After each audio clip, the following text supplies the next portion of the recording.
Assalamualaikum warahmatullahi wabarakatuh.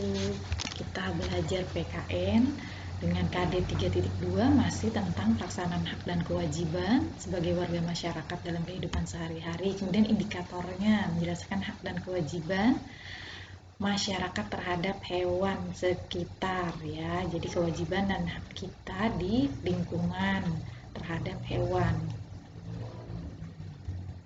Nah, masih ingat ya, segala sesuatu yang kita harus peroleh namanya adalah hak, kewajiban. Segala sesuatu yang harus kita lakukan ya, perlu diingat. Nah, di sini ada sebuah teks sikap bijaksana terhadap hewan. Hewan peliharaan termasuk makhluk hidup. Kita memiliki hewan peliharaan, tapi kita juga wajib merawatnya. Jika tidak, maka hewan itu akan kotor dan berbau. Ini contoh ya, si Putih ini Beni diizinkan untuk memelihara hewan karena Beni bertanggung jawab memilih kelinci sebagai hewan peliharaan. Nah, dari teks tersebut tentang memelihara hewan, sikap bijak terhadap hewan.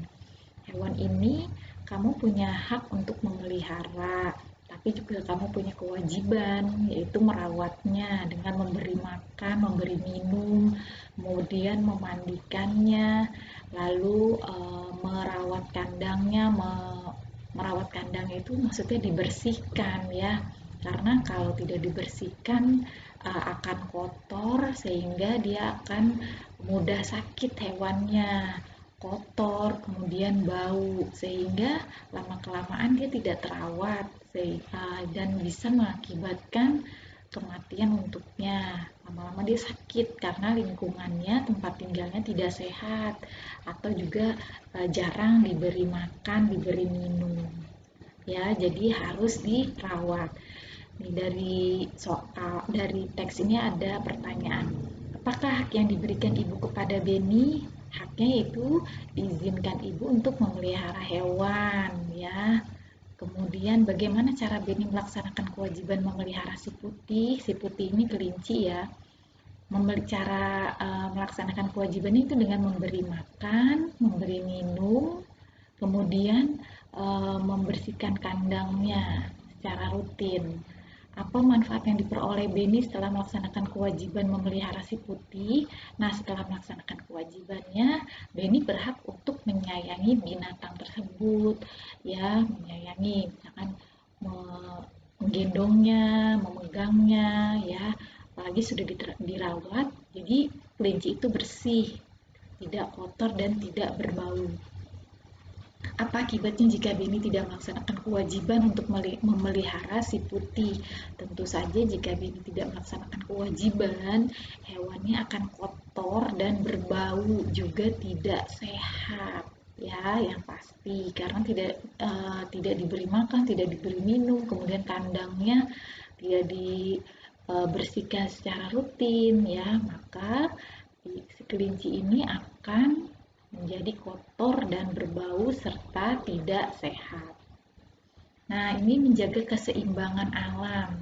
Alam harus seimbang dengan keadaan sekitar. Manusia mempunyai kewajiban menjaga keseimbangan alam. Nah, ini kewajiban kita ya, wajib menjaga keseimbangan alam.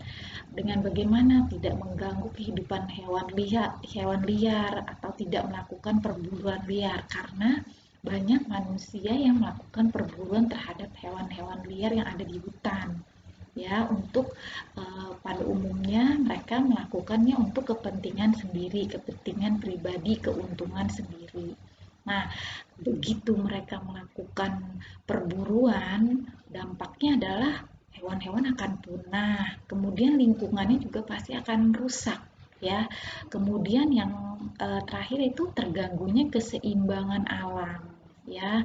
Alamnya terganggu, tidak seimbang.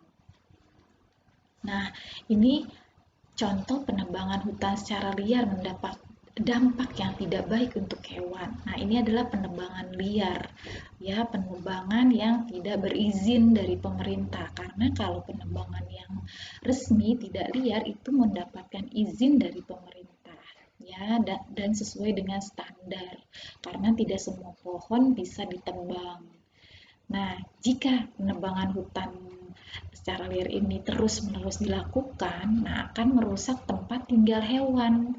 Tempat tinggal mereka rusak. Mereka harus tinggal di mana? Mereka harus mencari makan di mana? Karena ini adalah rumah mereka, habitat mereka. Nah, akhirnya dengan tidak adanya tempat tinggal, rusak tempat tinggalnya, hewan liar akan berpindah ke rumah penduduk, ya, ke rumah-rumah penduduk nih, ya, ke permukiman warga. Hewan liar akan berpindah ke permukiman warga.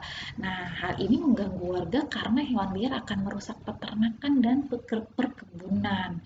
Ya, misalnya mereka akan memakan hewan-hewan kecil peliharaan mereka dan merusak perkebunan, tanaman-tanaman mereka akan dimakan oleh hewan-hewan liar yang pindah ke permukiman. Melestarikan hewan langka. Nah, wajib manusia wajib melestarikan hewan langka. Wajib bagi manusia untuk memelihara hewan langka. Nah, pelestarian hewan langka dilakukan dengan cara penangkaran hewan langka oleh lembaga yang berwenang atau pemerintah. Penangkaran itu maksudnya di dipelihara dengan baik, ya, ditaruh di suatu tempat. Ya, ini namanya penangkaran. Ditaruh di, kalau kata kita tuh, dikandangin di tempat di suatu tempat tertentu. Nah, caranya dengan penangkaran ini, penangkaran hewan langka itu apa? Dengan mendirikan Suaka Marga Satwa, kemudian Taman Nasional. Suaka Marga Satwa contohnya yang kita ketahui di Jakarta adalah Kebun Binatang Ragunan. Nah, di situ kan ada harimau, ada singa, hewan-hewan langka ada di sana kan. Nah, itu adalah cara penangkaran hewan langka oleh pemerintah. Taman Nasional juga, ya, jadi tempat khusus untuk hewan-hewan langka. Dengan cara mendirikan Suaka Marga Satwa dan Taman Nasional. Jadi kalau misalkan ada, mungkin kamu suka menonton di televisi, ada hewan-hewan langka, ditemukan hewan langka, nah pasti mereka nanti akan dibawa ke Taman Nasional atau Suaka Marga Satwa.